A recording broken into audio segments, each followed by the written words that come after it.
Hi everyone. Um, this is going to be probably a very strange talk for you. How many hardcore engineers are in the room? Please raise your hand. Um, yeah, and I probably will disappoint you because I will not show any line of code. So it's totally okay to leave my talk. I will not be offended, I think. And so let's um, let's get into it. Um, I have a problem. I have too much content, and I have only 50 minutes. We're going to talk today about event-driven architectures. I've been implementing them the past 4 or 5 years in large corporate organizations. First of all, we need to get on the same, let's say, mind page. We are talking about business event-driven architectures here because we are always talking about events, but there are a lot of events out there, and they have different names. We call them application events, technical events, domain events, business events, summary events. I don't know. I can go. I can go on forever. But we need to position what this talk is about related to business events. What is just business event-driven architecture? Most important, how can we implement that? And also, why is it a good idea anyhow? Um, so just to recap, most of you people will probably know, we've come a long way. We used to have monoliths, difficult to scale, full redeploy with every change, and so we reacted on that with a kind of service-oriented architecture reaction, so that we split the whole thing in separate components, and yeah, we still had point-to-point connections, heavy in the dependencies. And it got pretty complex because that point-to-point connections exploded, of course. So reaction to that, and I know it's very simplified, and there's a lot of, let's say, points that you can make that we skipped some stuff, but we reacted to that in a more kind of service-oriented architecture with ESB-like approaches. Let's put every integration logic in a kind of abstracted layer. Let's not, or let's say, abstract the components that they are really integrated. That was a good reaction. So the point-to-point management was centralized. So that's what was a good point. But yeah, still central logic. And actually, in a lot of large organizations, if you work in them with still ESB teams today, you will probably know that those teams are very over demanded, and that the team itself forms a bottleneck. Every change to the integration impacts that integration team. A reaction to that today, that's how we need to see it. It's kind of natural evolution in our path to wisdom, let's say, and it's not going to be the final one. But in fact, the introduction of event-driven architecture pushed that central logic bottleneck back to the producers and the consumers. We keep the idea of kind of central something to integrate. We have a central broker with messages. We stepped from async to from sync to async communication. So that's a good thing. So we eliminate a little bit the load on the integration team, and very important, we started to persist the communication.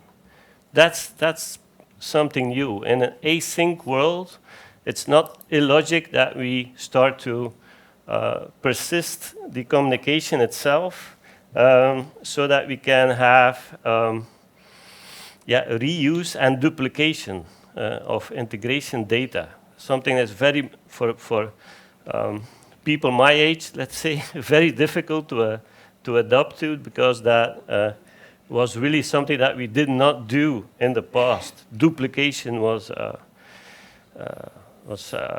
evil. But the fact that those events are immutable, so that's also a new concept. We have immutable data. It's totally okay to duplicate immutable data. It's still immutable. It didn't change. That's guaranteed. Okay, business event driven.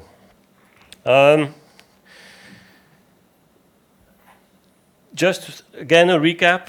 An event is and is not a message. It is a message, of course, because it's a piece of data that is enveloped, but it is not a message, or it differs from a message because it's specific, something that happened in the past. That could be a username changed, or a user password changed, or I don't know, Boolean changed, I don't know, that could be whatever.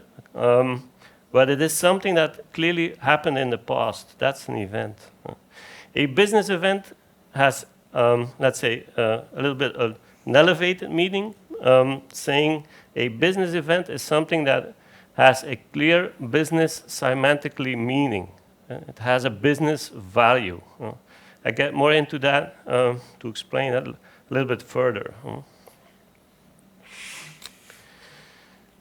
If we have a business process, very simple, BPMN process, high level, this is about registering a claim, seeing if it's fraudulent, eventually rejecting it or accepting it, probably paying it, and inform the customer. That's just the classic way of a expression of a business event. If we think about events that are related to that, we could say that it's very natural to add those events on a business process. If you have something like claim rejected, everyone knows what claim rejected would mean. It's just the claim was not accepted. If you have a settlement created, a settlement paid, it's very easy if you take a business process map to add business events to it. It's even totally okay that you express that business flow with just business events. Throw away the BPMN notation and just draw your flow with business events. It's the same flow, it's the same communication, it's the same knowledge. So that's how you really must see a business event. Still with me? Yeah. It's very funny. The previous talk was about cats and go to sleep and bulbs. That's a little bit the positioning. So we need to cover a lot of ground. So let's kick in. How can we do that? And that was my challenge for the past 4 years. It's once you have people realizing, okay, that's perfectly a good idea, you need to get it into that large corporate landscapes. There's everything. You have lots of teams, you have lots of technologies, you have lots of architects, you have information architecture, you have security, you have data governance. How the hell do we push another new paradigm into that organization? That's what we are going to talk about. First of all, it's important, if you want to do that, what is exactly the reason why we should do that? Well, again, it's just a natural evolution of what we're trying to defeat. And who's got an answer? What's the architectural root of all, or the architectural evil? What's the biggest one? Complexity. Yes, you're right on, spot on. I'm sorry, I don't have a gift for you. But, it's coupling. We've done that from the beginning. So even if we got a hardware server in the beginning, the things that we put on it, was tightly coupled to that server. That's just physically coupled to that machine. But also operating systems, integration APIs, central DBs, very good idea, relational databases, but okay, it is a coupling something. And that's totally, let's say, explainable because we need to be integrated, and to integrate we need to couple. But at the other hand, we get dependencies, we get slowed down. We need to talk to people. We need to have a lot of meetings until your total week agenda is just fully booked. So we try to tackle that. We invented Dockerizations for the hardware stuff. Well, there's a lot of things. We went to the cloud just to make it all more easy. We pulled it back, and so we defeated those things that we saw as coupling. Today, we have still the integration, let's say, domain that is still not totally defeated. The REST APIs, yeah, they are tightly coupling our systems. We try to defeat them with a lot of tooling to balance them, not to blow the system up if we have a tsunami of data. But yeah, let's face it, it's still a problem. So EDA, event-driven architecture, is actually just a natural answer to the remaining problems, like we always do. The problems that are already solved need no solution, only the things that remain, of course. But why is EDA the answer? Then I need to go a little bit more in detail. And I must confess, I'm a Kafka addict. Yeah. I'm not proud of it, but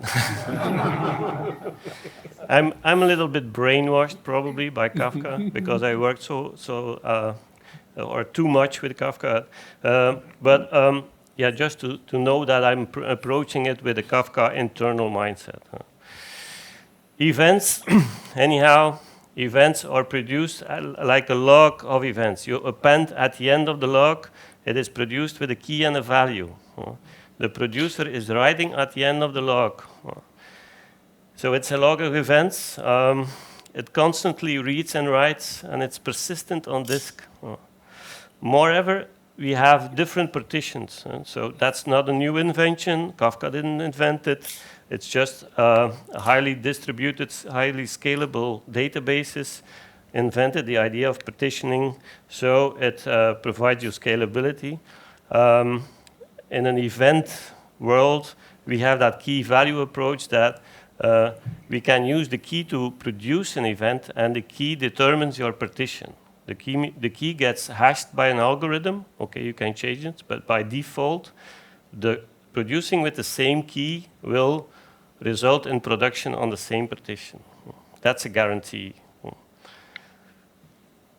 So in this case, you will see that, for example, things like claims with the key 1, 2, 3, 4 are nicely on partition 0. So we know that the claim was first registered, then it was fraudulent, then it was accepted. The logic of those business events does not match, I realize now. So important, it provides scalable writes and consumption because we have a little bit the best of both worlds. We have ordering, that's really a challenge, always has been, guaranteed ordering. We have it within the partition. We don't have total ordering, we don't have the knowledge if the claim 100 was registered before the claim 200, but we do know all the events that are related to claim 100. These are nicely ordered. So we can scale and we can guarantee order within partition, very important. So key selection becomes a data modeling concern. So we are always almost there. So the producer just appends to the end of the log. The consumer, and that's also a very important concept, the consumer reads from that persistent log at its own pace. There was a talk previously about offset and replay. I don't know if you saw it, but a very important concept is to manage the offsets, meaning where are you in that log? Where is your position that you read the last event from? that offset management is part of your consumers. So consumers are a little bit similar to kind of projection manager. So it doesn't matter if you have a slow consumer or a fast consumer. They just read. The events are there. If you can create lag, of course, if they are too slow. But you feel that this is a kind of, milestone. We really decoupled producing and consumption, because we are not even in an async world where you can imagine the queue directly producing from the one end to the consumption end. If it's a one-to-one, even async, it's still a tight coupling. It's scalable, it's a little bit more resilient, but if you totally decouple producers from consumers, we made a very important step towards decoupling. You can use it as a single source of truth. So within Kafka, it's totally possible to use the events as a system of record. So we moved the central authority a little bit away, and that's very important. API contract negotiations, we all know how hard that can be. The producer just exposes behavior. It exposes, I've just done a claim registration. I don't know who is going to consume it, and don't even care if someone is going to consume it. And there can be a lot of consumers out there. I'm just saying I registered a claim. That's how I did it. Be my guest to use it, and that's it. I don't need to negotiate with other consumers to say, what do you think? Do you need this property? Do you need that other property? No, I'm just saying I registered the claim, and these are the most important properties that are related to that event. Potential of business behavior, still difficult. But anyhow, we still have this. We still have that enormous complexity to introduce it in a corporate world. You could say, okay, this is really a good idea. I feel it, that's the next thing, it's the next natural evolution, but we just can't sell it within the organization. It's again something new, and C-level will say, okay, but budget is consumed, and I don't know. You have a lot of arguments not to do it. I'm convinced companies that are not going to do it, and there are a lot of companies executing it, people that are not introducing event-driven architectures fast enough, will disappear from their habitat. How can we do that? How? Choose an approach, align and evangelize with an EDA manifest, we call it. Define your operating model and elevate and repeat.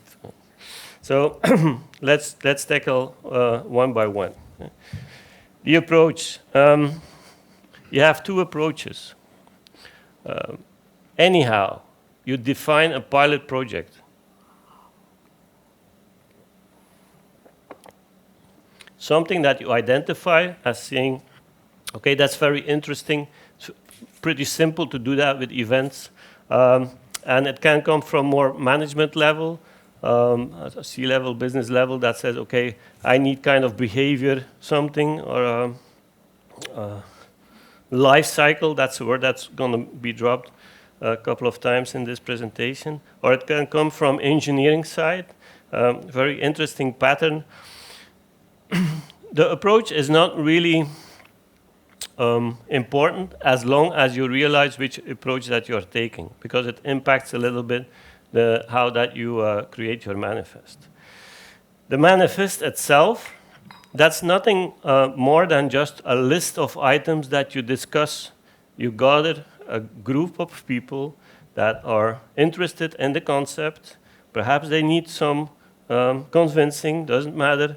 You try to select a couple of people that have power on different domains. And you start building that manifest together. It's not something that we say, okay, this is the manifest. This is how you need to implement EDA. No, you build it together.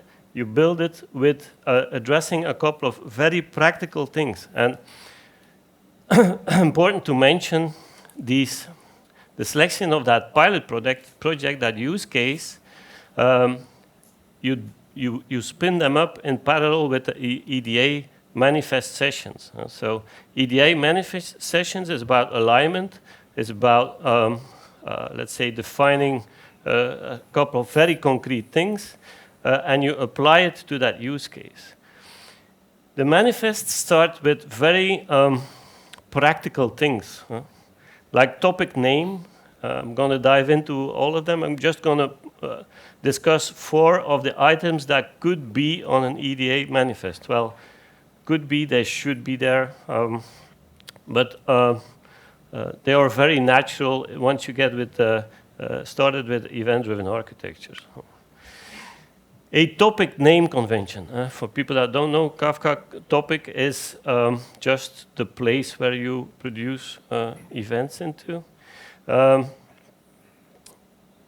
First thing that you could ask yourself, okay, we need topic name, we need some kind of policy naming convention with the organization. I'm just going to not make any chaos of those names. First of all, you need to get people on the same page with their mindset. So how do you find and recognize a business event?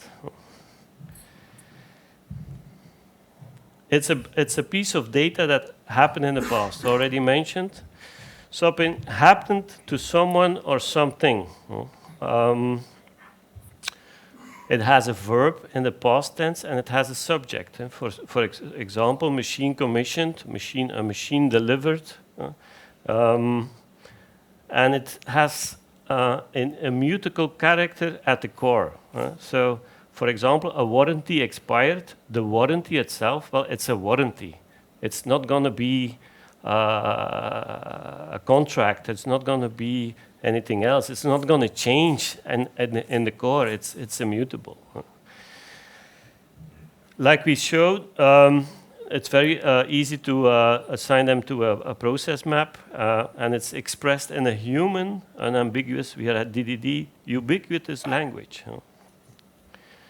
And it's produced by the owner of the subject. For example, service contract sold. Well, there's something within the organization that owns that action that is produced by that unit. Let's take a second prerequisite: capability behavior versus application domain model. I know time is limited to explain it. What is it? If you look at a example for a machine commissioned, that's something that happened. It has a set of properties. It has kind of set of simple properties. What is the machine identifier? To which customer was it delivered? In which machine room was it installed? Perhaps a bill of material. Perhaps some competition spotted at the area.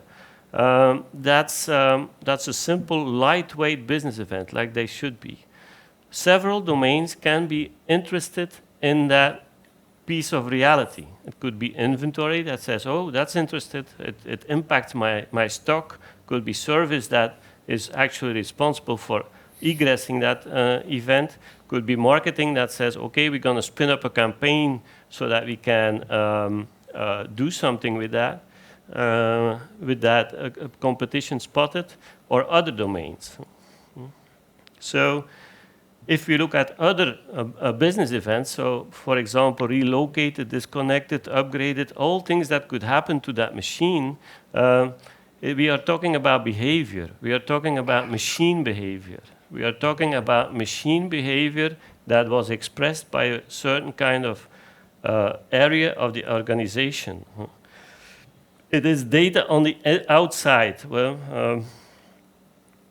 what I mean, there's a very interesting blog, even made in 2005, that explains the difference between data on the outside versus data on the inside. that reality is just something that happened.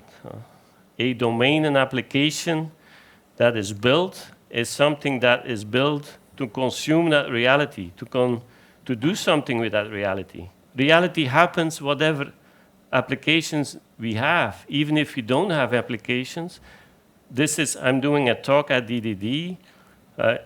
Talk presented will be the business event that is egressed at the end of the talk. I don't know if someone is doing something with that. So it's not important, it's just reality. It's data at the outside. And that's a business event. We call machine commissioned, we call that an event type, the whole name of the business event. Let go back. We call the subject the machine itself. The event action is the verb in the business event. The owner of that event is a capability, is a company capability. As a company, you need to do stuff. Your business expects that you do something. You have business capability, and every company has a capability structure. You can place a business event within that capability structure somewhere. In this case, it's aftermarket service. So we group business events on a kind of capability subject level. So for example, things that happen to a machine, we group them related to the machine.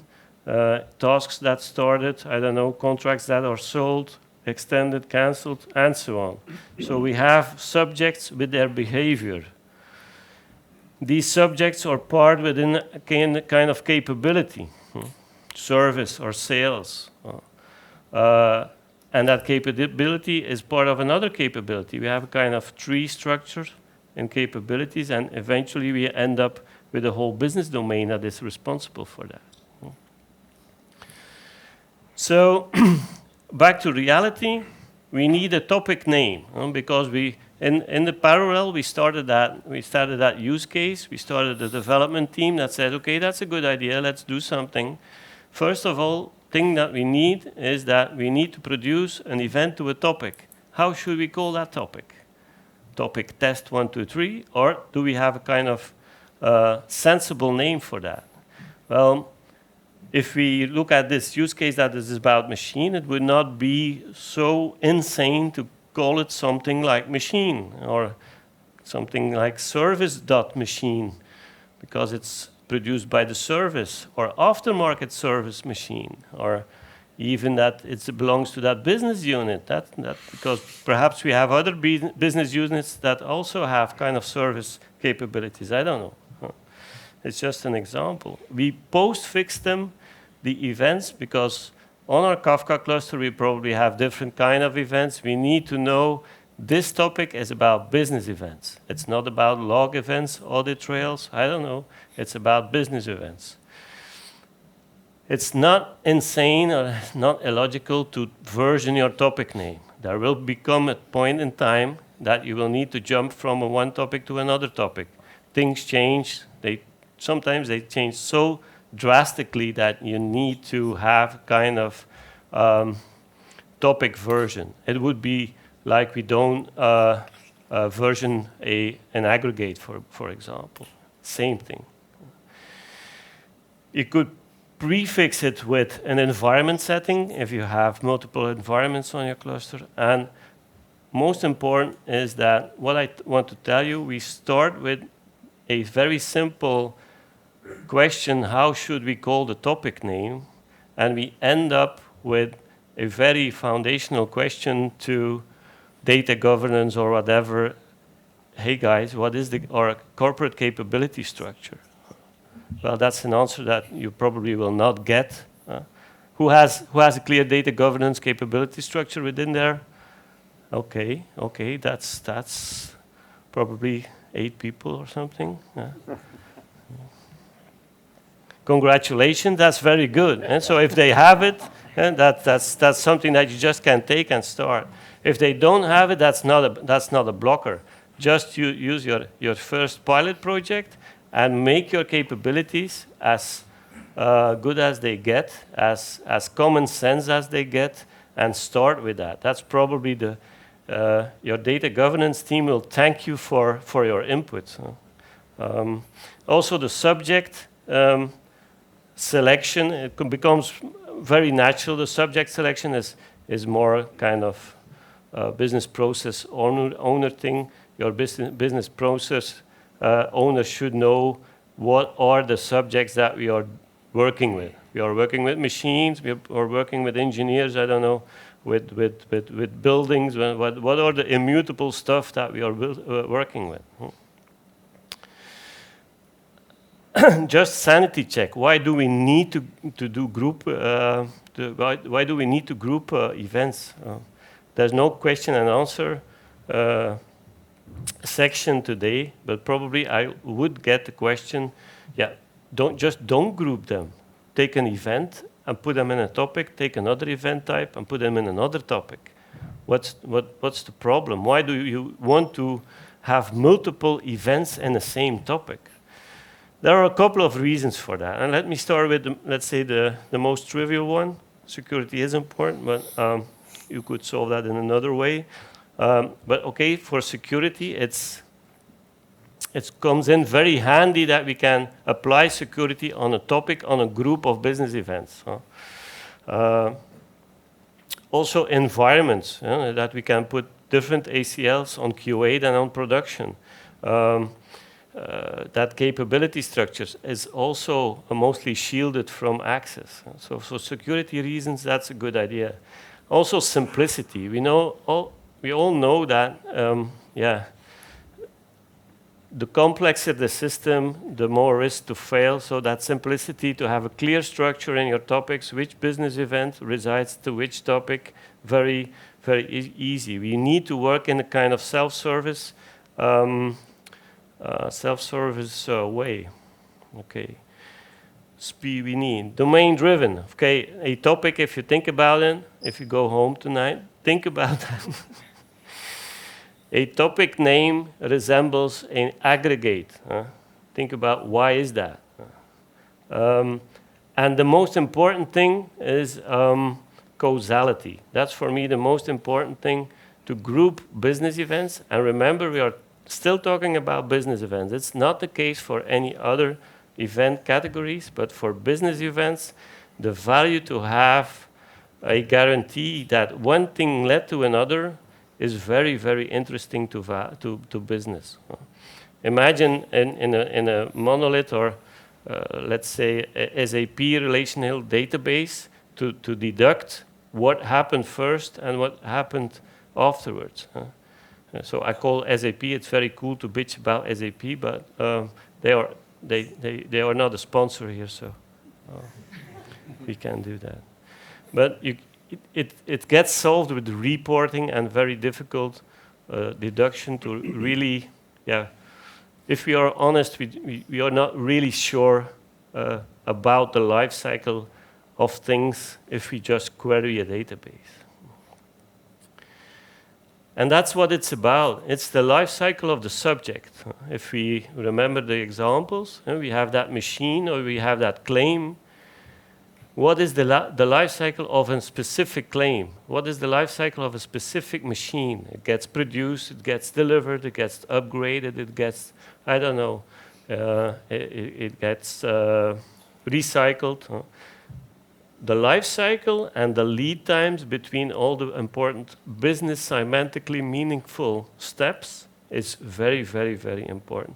For a lot of other domains, for machine learning, for AI, for reporting, for behavior analysis, for bottleneck detection, for your digital twin, I don't know, I can go on forever. So order we must have. Okay, that's going to be a challenge. Order guarantee. So already mentioned, key selection is a modeling concern because the definition of your key defines your life cycle. And I'm still talking about issues or items on the manifest. So you organize manifest sessions each week, every 2 weeks, I don't know, and you put these subjects on it and you align in it so that you can discuss the impact on your organization. Key schemas is about, are we going to apply schemas on that key? Because the only thing it's going to tell you, it's going to be a string. That schema, very simple schema. You use key schemas or not to communicate to your producer. We thought about this, and we want to, or we find it a very good idea if you produce those events that you use this key identifier being the machine identifier. Because if you do so, then you will create a life cycle of the machine. It's nothing more or less than you would say if you insert into a database, this is the primary key. You could put something else in that, let's say, varchar of a king, of a string, of a primary key, sorry. But that would be a bug, of course. But it's evenly important, and it's evenly important to enforce it. All those things that you're discussing with the manifest will be input for your operating model. Okay, let's move on. Use schemas anyhow. Schemas on the value, it's actually non-discussable because you're working with immutable data. Imagine data is wrongly produced because it was not enforced. Why? There was no schema. Producer didn't know what exactly, what properties to put in there, what is mandatory, what not. So the event ends up on your log. You can't change it anymore. So that fact alone is let's say, good for using schemas. Use schema on write. So the producer uses the schema in the event and puts a reference on that schema in the event itself. So that makes all consumers out there totally able to consume that event. No consumer can say, okay, I don't understand your structure. It's embedded in the event. Just fetch the schema from the schema repo, and then you will know what this event is about. You could not like it. Could say, okay, I can't do anything with that structure, but that's another problem. The most important thing is that the data is readable and is, let's say, meaningful. It also enforces a clear company vocabulary. So those business events are not expressed in any application language. So they are expressed in a kind of business understandable language. That's what DDD is about, that ubiquitous language. Clearly definable, everyone understands it. We don't communicate state, we communicate action. We don't communicate that let's say the glass is half empty. No, we communicate 50% of the content is consumed. It's up to the consumer to see if that glass is half empty or half full. That is state. The first thing is action. And for schema validation, you can do that on Kafka that you can't produce. So if the schema is not validated. Quick word on retention. Retention will be a discussion within your company. How long will we keep those events? A week, a month, a year, infinitive? Which events, which business events, for which capabilities? You will have the discussion, will we have that event broker? Do we see that as a single source of truth? Those discussions. So it's very hard discussion to talk about retention. My position your new real data products. What I want to conclude with this topic is that you will not get out of it that discussion. It's a very hard discussion how long to keep the events. And I would advise just retain them until proven otherwise. Storage is not a cost. You will pay for your ingress and your egress, but if you retain them for a day or a week or for 100 years, your ingress and egress cost will not be so different. Only with replace you make a difference. So start a discussion, but know that you will not get an answer, and try to work with, okay, let's agree to disagree, and let's just retain them until we have a reason to throw them away, because you can't get events that you already thrown away back. It's more easy just to change your retention from infinitive to 6 months for a certain capability, and they will disappear automatically. 9 minutes. Use the manifests to align. So it's just a word. Manifest, it's a list. It's an experience that it has kind of power on its own. It's very good to get the mindsets in the same direction, explain the importance of retention, explain the importance of ordering, explain the importance of topic naming, and apply it directly to that use case, to that project, so that we get feedback from that directly from that project. How are things going? Because I experienced that it's very difficult if you start out the wrong way with event-driven architecture, that it could be that people are saying, yes, we tried events, that was not good. No, we dropped it. We're not going to do that anymore. So apply it to that use case, and also drive the result of your manifest to, let's say, impact or influence other domains of your organization. If you have data governance councils, information architects, I don't know, try to influence them with the result that you get out of those alignment sessions, because you will realize that it's not only about event-driven architecture. It's not a kind of sidetrack that you're doing. You're changing the foundational architecture of your organization. So it's very logic that it impacts other domains of your organization. Define your operating model. Okay. And elevate, so we're almost there. I think I'm gonna make it.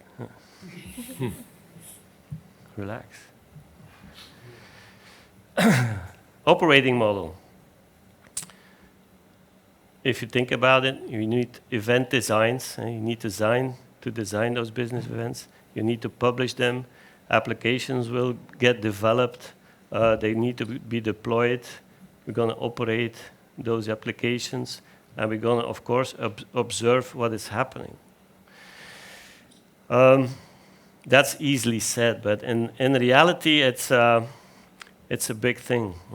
That's a blast of a slide. Don't worry, I'm not going to explain it.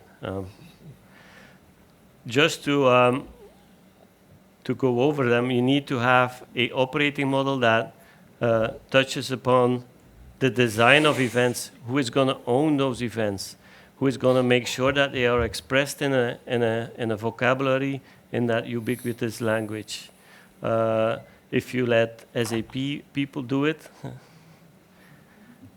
they will express it in an SAP language. So try to define your own enterprise language. Take back the power from suppliers and put it in the organization.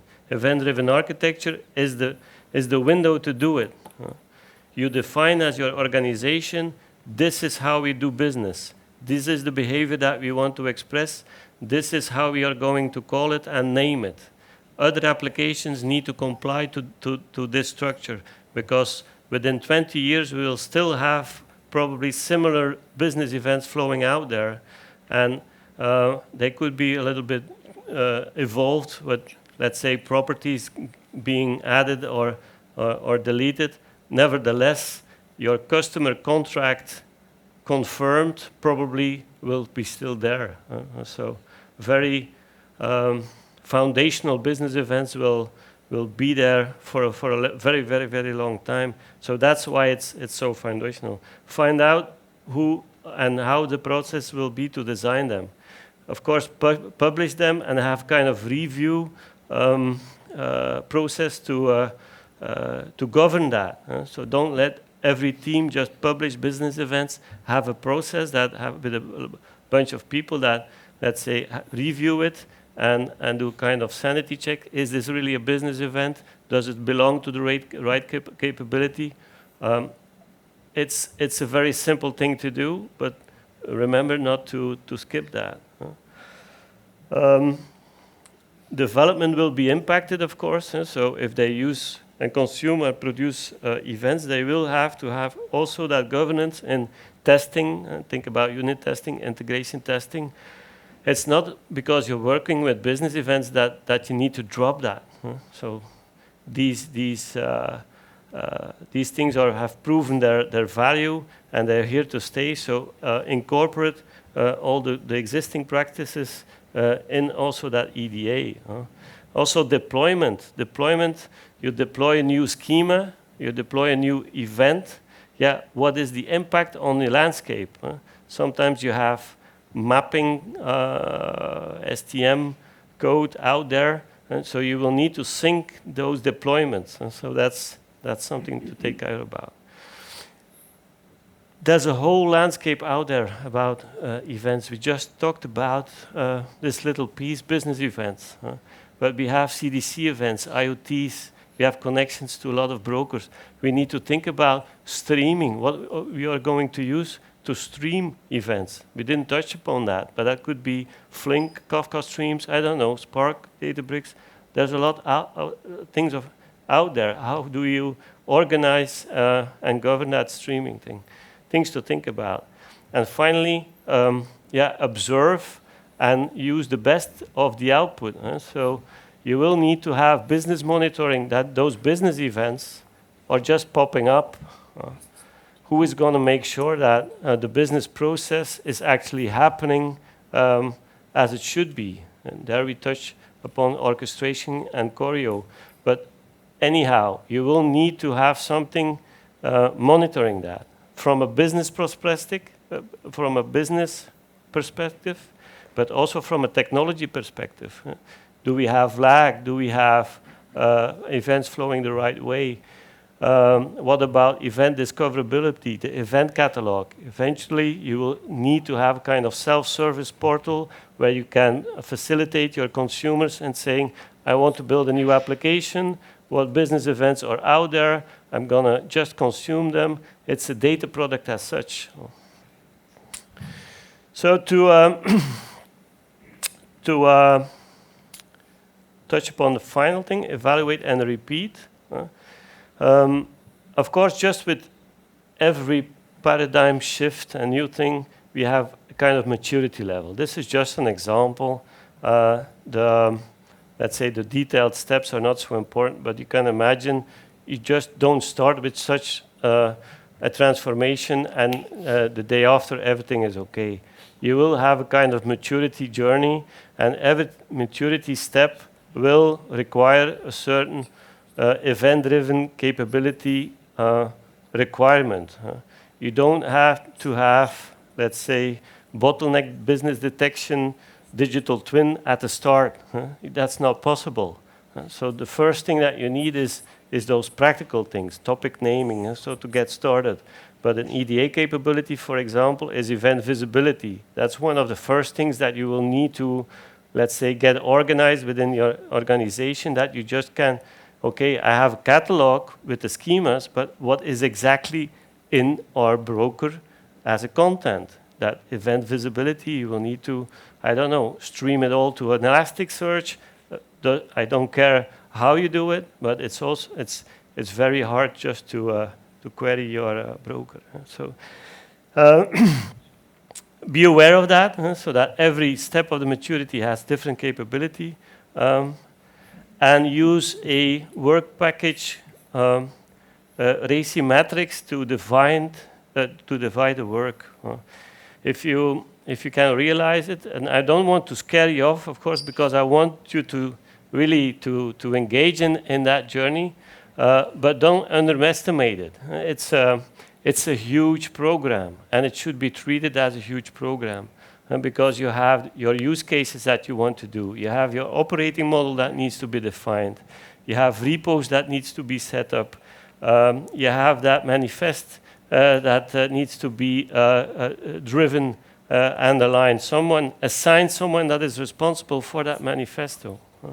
Assign someone that, if we talk about vocabulary, what is exactly the name of the list of engineers that we want to hire? What is their category? Are there, I don't know, junior and senior, or do you have another list? I don't know. I'm designing that business events, but it's certainly important just to line that we can agree upon, certainly within the domain, what is that list of categories. So that's the whole area of data governance. So get them into that journey. Architectural guidelines for your solution. You will see that once you get business events out there, your solution architecture will be heavily impacted. Not in a negative way. It is an extra, let's say, driver to make more real-time solution architectures. So involve solution architecture. Also, the platform as such, if it's on cloud, on-prem, I don't care, but it needs to be managed. It needs to be monitored. So that as such is also something to assign responsibility. And also that capability roadmap that I just talked about. So make sure that someone keeps an eye to put or to prepare the correct capabilities at the right time. If you just miss that, you will have a very nice event-driven architecture, but without the right capabilities, and that's a risk. So try to do it the right way. I just wanted to share you a couple of experiences with that. That's it. That was my talk. I hope you enjoyed it. If you have any questions, I'm here for the rest of the conference.